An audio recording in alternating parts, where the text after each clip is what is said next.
Assalamu alaikum. Welcome back to this lecture of physics. I am Muhammad Shafiq, your physics instructor. In today's lecture, we will study about class 11 physics subject of interest, chapter number 2 motion and force. Today's topic is exercise short questions. Dear students, आप लोग जानते हैं कि आप लोग इस chapter की theory अच्छे से कंप्लीट कर चुके हैं, सारे टॉपिक्स को समझ चुके हैं। उसके बाद आपने प्रीवियस लेक्चर के अंदर इस चैप्टर के एमसीक्यूज़ डिस्कस किए थे, समझे थे अच्छे से, उनके सारे कॉन्सेप्ट्स आपने क्लियर किए थे। आज के इस लेक्चर में हम आगे प्रोसीड करते हैं। एक्सरसाइज का सेकंड पार्ट है exercise short questions. Very first short question of exercise is state right hand rule for two vectors with respect to vector products। जी स्टूडेंट्स, जब दो वेक्टर्स का वेक्टर प्रोडक्ट लिया जाए तो बताइए वहाँ पे हमें राइट हैंड रूल की ज़रूरत पड़ती है। वो राइट हैंड रूल की स्टेटमेंट क्या है, वो होता क्या है। ठीक है, आइए इसको हम पहले अंडरस्टैंड करते हैं, फिर हम राइट हैंड रूल की इस सारी स्टेटमेंट को रीड करेंगे। जब भी किसी दो वेक्टर का हमने बेटा क्रॉस प्रोडक्ट लेना होता है, सपोज के एक वेक्टर ये था वेक्टर ए और दूसरा वेक्टर बी था, इन दोनों वेक्टर की टेल को आपने क्या करना है, आपस में मिला देना है। ठीक है, इस तरह से एक वेक्टर रेड कलर का ए है और ये ग्रीन कलर का बी वेक्टर है, इन दोनों में एंगल थीटा मौजूद है। अगर आपने इनका लेना है क्रॉस प्रोडक्ट, तो क्रॉस प्रोडक्ट का मतलब क्या होता है कि जब दो वेक्टर्स को बेटे आप लोग मल्टीप्लाई करवाते हैं, मल्टीप्लाई करवाने से क्या होता है, हमें जो आंसर मिलता है वो भी एक वेक्टर क्वांटिटी होता है। जैसा कि ए बी साइन थीटा, नए आने वाले वेक्टर की ये क्या होती है, मैग्नीट्यूड, और साथ में क्या आएगी, direction, that is an hat. अब यहाँ पे क्वेश्चन ये है कि इस डायरेक्शन को हम किस तरह से फाइंड आउट करते हैं। ठीक है, अगर ये टॉर्क है तो वो टॉर्क क्लॉकवाइज है, एंटी क्लॉकवाइज है, या उसकी डायरेक्शन क्या है, ये हमें कैसे मालूम किया जाएगा। और इसके बाद अगर वो एंगुलर मोमेंटम है तो फिर उसकी डायरेक्शन किधर होगी, डायरेक्शन उसकी लाजमी होती है बेटे। ठीक है, तो ये आपको फाइंड करने के लिए हमें लगाना पड़ता है राइट हैंड रूल। वो क्या होता है जी, जिन दो वेक्टर्स को आप क्या कर रहे हैं, यहाँ पर क्रॉस ले रहे हैं, इस तरह से देखें, ये दो वेक्टर्स हैं जी। आप क्या करें, अपनी राइट हैंड फिंगर्स को कर्ल करें फर्स्ट वेक्टर से सेकंड की तरफ, यानी कि यूं इस तरह से कर्ल करें। जब आप यूं कर्ल करेंगे तो आपका थंब देखें, आपके पास स्क्रीन में अपवर्ड नज़र आ रहा है आपको, तो थंब की डायरेक्शन में क्या आएगा, ये नया वेक्टर होगा, इसकी डायरेक्शन होगी।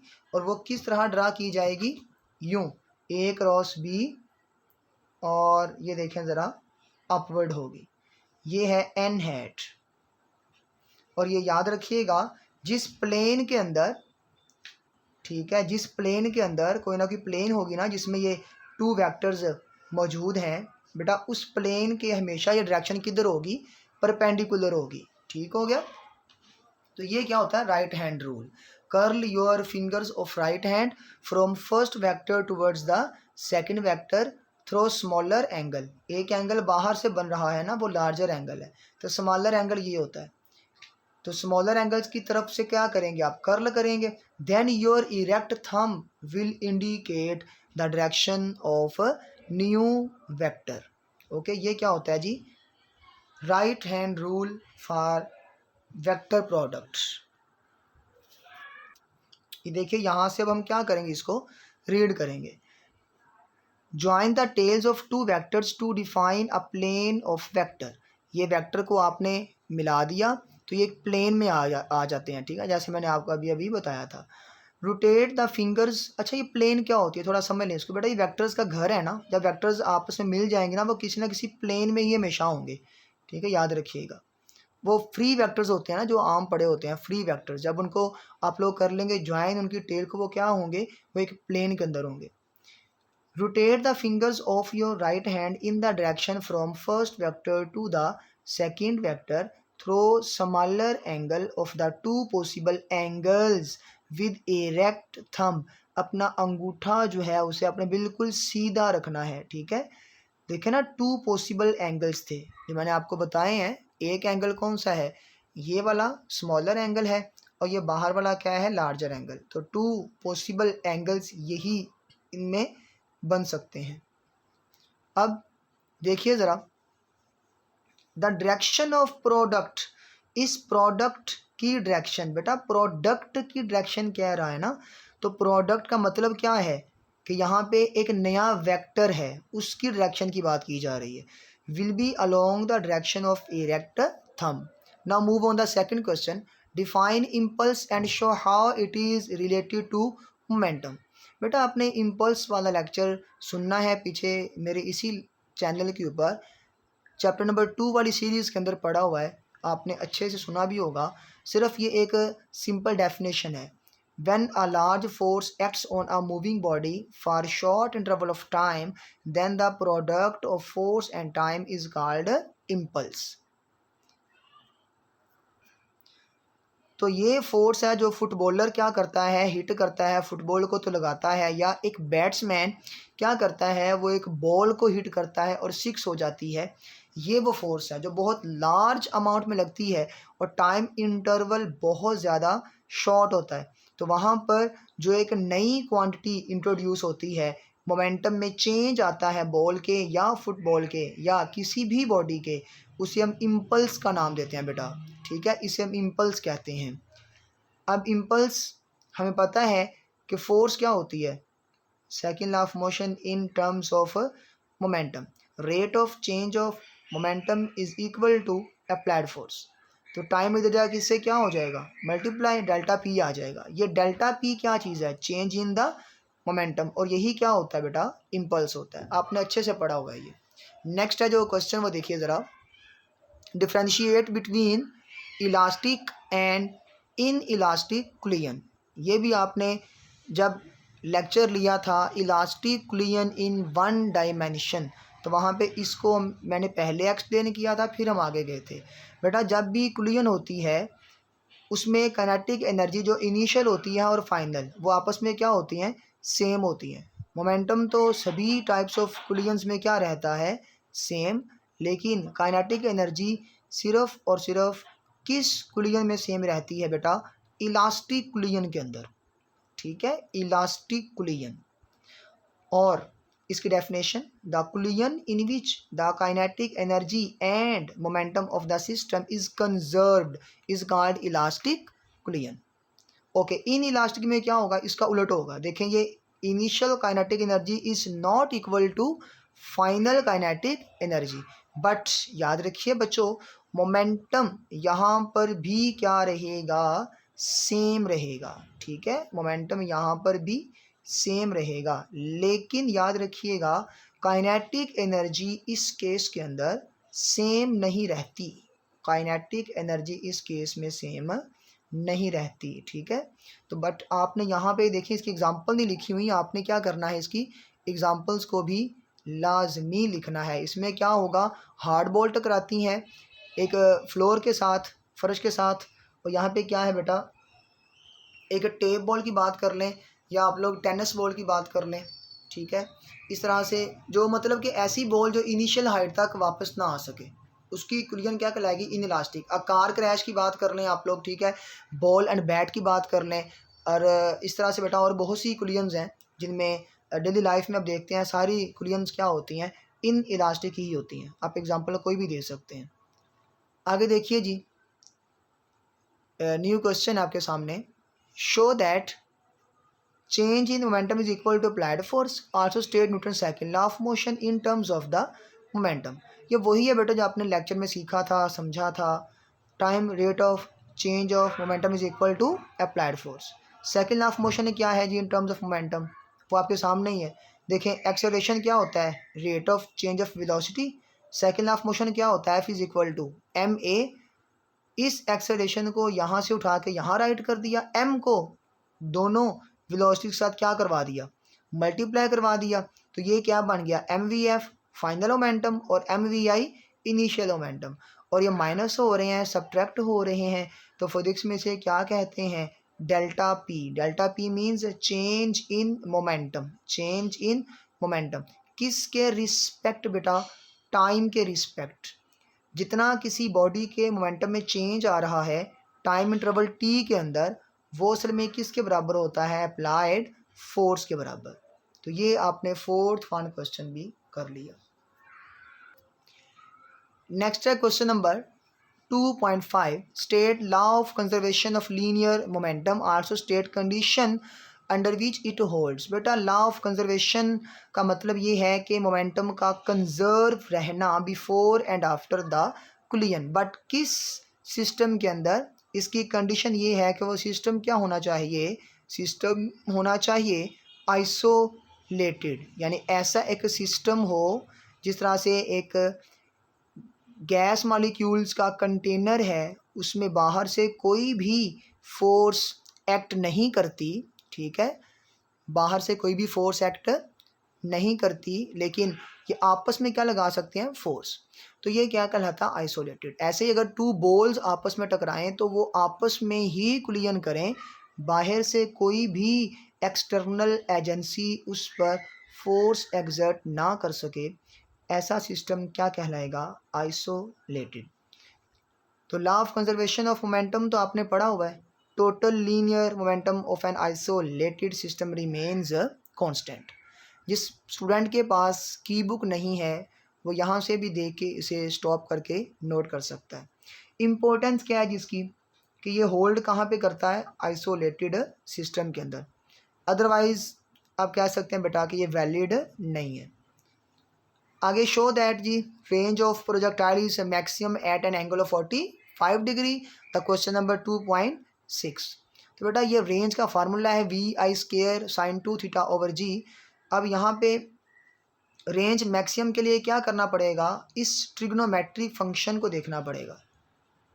अगर इस ट्रिग्नोमेट्रिक फंक्शन का आंसर हमें 1 मिलता है तो यहाँ रेंज क्या आएगी, मैक्सिमम, ठीक है। तो मैंने कंडीशन अप्लाई कर ली कि इसे क्या होना चाहिए, 1। 2 थीटा इधर ही है, साइन को इधर ले जाके इन्वर्स कर दिया, और साइन इन्वर्स ऑफ 1 क्या होता है, 90। 2 थीटा इज इक्वल टू 90, और अगर हम निकालना चाहते हैं थीटा तो 2 को 90 से क्या कर देंगे, डिवाइड, तो 45 डिग्री। यहाँ पे आप क्या पुट करेंगे, 45, तो साइन 45 और 2 मल्टीप्लाई होकर 91 बन जाएगा। बाकी क्या बचा, VI² ओवर जी, ये बन गया रेंज मैक्सिमम का एक्सप्रेशन। तो ये आपके आंसर में बेटा दिया हुआ था। 2.7 क्वेश्चन है, बहुत आसान है बेटा, इंतहाई आसान है। 2.7 question number 2.7, find the time of flight of a projectile to reach the maximum height. यानी कि ये प्रोजेक्टाइल है तो आपने क्या करना है, यहाँ से लेकर जस्ट यहाँ तक निकालना टाइम। जो आपने थ्योरी में पढ़ा था टाइम बच्चों, वो टाइम पता कौन सा था, प्रोजेक्टाइल का वो टाइम था कि वो जहाँ से शुरू होता है और जहाँ पे जाकर हिट करता है, उस पूरे जर्नी का, पूरी ट्रैवलिंग का टाइम था वो, यहाँ से लेकर यहाँ तक, ठीक हो गया। बट अभी उसने क्या पूछा आपसे, टू रीच मैक्सिमम हाइट, यानी कि अब हमने यहाँ से लेकर यहाँ तक देखना है। अगर आप डायरेक्ट देखें, एक कॉमन सेंस से देखें, तो ये पूरा टाइम था, इसको अगर आप लोग 2 से डिवाइड कर दें, हाफ कर दें, तो ये वो टाइम आ जाएगा जो चाहिए था प्रोजेक्टाइल को यहाँ से मैक्सिमम हाइट तक जाने के लिए। तो इसे जब आप डिवाइड करेंगे बेटा 2 के साथ, 2 से क्या हो जाएगा, कैंसिल। तो बाकी देखें फॉर्मूला यही तो बचेगा ना आपके पास, ओके। तो लिहाजा मैं क्या कह सकता हूँ बेटा कि ये फार्मूला मैक्सिमम हाइट तक जाने तक होता है, लेकिन इसे हम प्रूव करते हैं ताकि हमने 2 मार्क्स भी लेने हैं। वो तो एक ट्रिक है शॉर्ट वाली, तो ये शॉर्ट क्वेश्चन को आपने सॉल्व करना है ना, तो हम यूज़ करेंगे first equation of the motion. वो क्या होती है बेटा, v f is equal to v i plus a t. यहाँ फाइनल वेलोसिटी क्या है, देखिए हाइट का ताल्लुक होता है वर्टिकल डिस्टेंस के साथ। किससे होता है जी, वर्टिकल। तो इस इक्वेशन के अंदर जितने भी पैरामीटर्स हैं हम उनको वर्टिकल पैरामीटर्स की टर्म्स में कन्वर्ट कर लेंगे, यानी कि फाइनल वेलोसिटी भी है तो ये लिखेंगे वाई के अलोंग, इनिशियल वेलोसिटी भी है वो भी क्या लिखेंगे वाई के अलोंग, ठीक है। और एक्सेलरेशन भी किसको लिखेंगे, वाई के अलोंग। सारे के सारे पैरामीटर्स हमने along the y axis discuss करने होते हैं, ठीक है। तो v f is equal to v f y. तो देखिए फाइनल वेलोसिटी यहाँ पे सारी की सारी क्या हो गई है, एक्स के अलोंग। ये बातें आपने प्रोजेक्टाइल मोशन के अंदर जब मैंने आपको लॉन्ग क्वेश्चन पढ़ाया था अच्छे से बेटा डिस्कस की हुई हैं, ठीक है। तो मैंने पहले ही कहा था ये पढ़ाने से कि आपने क्या करना है, सबसे पहले लेक्चर आपने सुनने हैं, ठीक है, उसके बाद फिर आपने आना है एक्सरसाइज पर। तो यहाँ पे हाईएस्ट पॉइंट पर देखें सारी की सारी वेलोसिटी किधर है, एक्स के अलोंग है। तो वाई के अलोंग तो वेलोसिटी है ही नहीं फाइनल वाली, हाईएस्ट पॉइंट पर इनिशियल वेलोसिटी देखें वाई के अलोंग है वी आई साइन थीटा, वो तो फार्मूला पढ़ा है आप लोगों ने। कोई भी वेक्टर हो तो ए वेक्टर है तो उसका होगा Y component A sine theta और X component A cos theta. यहाँ पे इनिशियल वेलोसिटी का कंपोनेंट है वेलोसिटी का, तो वी आई वाई क्या होगा, वी आई साइन थीटा। तो यहाँ इक्वेशन के अंदर पुट कीजिए आप लोग। ये भी आपको बता दूं मैं, एक्सेलरेशन नेगेटिव जी लेंगे क्योंकि आप शुरू में देखें ज़रा गौर करें अगर, तो आप ऊपर की तरफ फेंका है इस प्रोजेक्टाइल को आपने, तो ये ग्रेविटी के अगेंस्ट जा रहा है ना, तो ए क्या आ जाएगा माइनस जी। फिर यहाँ पुट करें सारा कुछ, v f y is equal to v I sine theta minus g t, ठीक है। और वी एफ वाई ज़ीरो है, ये इधर माइनस का जी टी है बेटा, तो दूसरी तरफ आके क्या हो जाएगा प्लस का g t will be equal to, इसे उधर लेके प्लस का हो गया, will be equal to v I sine theta. तो टाइम टी निकालना है ना आपने हाईएस्ट पॉइंट तक जाने के लिए, तो क्या यहाँ पुट करेंगे आप, वी आई साइन थीटा ओवर जी। ले बच्चों ये क्या आ गया आपके पास टाइम। नेक्स्ट क्वेश्चन जल्दी से देखें जी, बहुत आसान है 2.8 The maximum horizontal range of projectile is 800 meter. Find the value of height attained by the projectile at theta is equal to 60 degree. Okay, यानी कि आपको यहाँ पर थीटा 60 डिग्री गिवन है बच्चों, यानी कि ये है सपोज 60 डिग्री। ओके, ये पता है, इस प्रोजेक्टाइल को आपने थ्रो किया है बच्चों, और फिर रेंज मैक्सिमम उसने आपको दी हुई है कि वो कितनी होती है। ये देखें ज़रा, मैक्सिमम रेंज क्या है 800 मीटर। ओके, और आर मैक्स यहाँ पे गिवन डाटा में क्या आ जाएगा, वी आई स्क्वायर ओवर जी होता है। देखिए ऊपर प्रूफ आपके सामने मौजूद है, हमने पढ़ा हुआ है अभी फार्मूला कि आर मैक्सिमम क्या होती है, वी आई स्क्वायर ओवर जी। इसी को यहाँ पे यूज़ किया, आर मैक्स क्या होता है, v i square over g, और ये क्या है आपको गिवन बेटा 800 मीटर। ओके, अब हाइट का फॉर्मूला सिंपल यहाँ अप्लाई किया हुआ है, v i square sine square theta over 2g। इसमें ओवर में जी भी है और 2 भी है, वी आई स्क्वायर ओवर जी को अलग कर लिया, ठीक है, ताकि हम इसकी यहाँ पर क्या पुट कर सकें वैल्यू, और साइन स्क्वायर थीटा ओवर 2 ये वैसे का वैसे, वी आई स्क्वायर ओवर जी की यहाँ वैल्यू पुट करें क्या आएगी 800 मीटर। चाहे आप मीटर ना भी लिखें तो वो अंडरस्टूड है, आपने हाइट का जो यूनिट है मीटर ही रखना है बेटा, ठीक है, क्योंकि यहाँ सेंटीमीटर या मिलीमीटर की बात ही नहीं कर रहे हम। अब देखें साइन स्क्वायर थीटा, थीटा क्या है 60 डिग्री। ओके, और यहाँ पे साइन 60 डिग्री ऊपर क्या आ जाएगा होल का स्क्वायर, ओवर में क्या है 2 वैसे का वैसे। अब 800 मीटर वैसे ही वैसे आ जाएगा बेटा आगे। साइन 60 क्या होता है 3 स्क्वायर ओवर 2, इसका भी स्क्वायर है, ओवर में 2 का भी क्या है स्क्वायर है। ठीक हो गया। अब ये स्क्वायर इस स्क्वायर रूट से क्या हो जाएगा, कैंसिल। तो क्या बचा 3/2, बट ये 2 इज़ आ क्या है बेटा, क्या बनेगा बेटा, 2 इज़ आ 4, 4 2 से क्या हो जाएगा मल्टीप्लाई, तो 3/8। ओके, ये क्योंकि देखिए ना सबसे नीचे क्या है 1 है, तो 1 सबसे ऊपर मल्टीप्लाई हो जाएगा 3 के साथ, 3 वैसे ही है और ये आपस में दोनों हो जाएंगे ना, तो 2 इज़ आ 4, 4 2 इज़ आ 8, 3/8 आ जाएगा इस सारे का सोल्यूशन। अगर आपने ऐसे नहीं करना तो यूजिंग द कैलकुलेटर आप इजीली इसको सॉल्व कर सकते हैं। 3/8 और मल्टीप्लाई बाय क्या हो जाएगा 800, तो ये मल्टीप्लाई होके सारा जो डिवाइड होने के बाद आंसर बचेगा 300 मीटर। यानी कि हमने क्या फाइंड किया है, जब रेंज मैक्स का पता है आपको तो हमने हाइट निकाल ली ये वाली, कि अगर हमने उसी प्रोजेक्टाइल को 60 डिग्री पर भेजा है तो उसकी जो हाइट होगी बच्चों वो कितनी होगी 300 मीटर। तो इस तरह से आपके ये एक्सरसाइज शॉर्ट क्वेश्चंस बेटा कंप्लीट हो गए। उम्मीद है आपको समझ आ गई होगी। इंशाल्लाह अब हम अपने नेक्स्ट लेक्चर के अंदर इस एक्सरसाइज के कंस्ट्रक्टेड रेस्पॉन्स क्वेश्चंस को स्टडी करेंगे विद डीप अंडरस्टैंडिंग। ओके, आज के लेक्चर के लिए अल्लाह हाफिज़।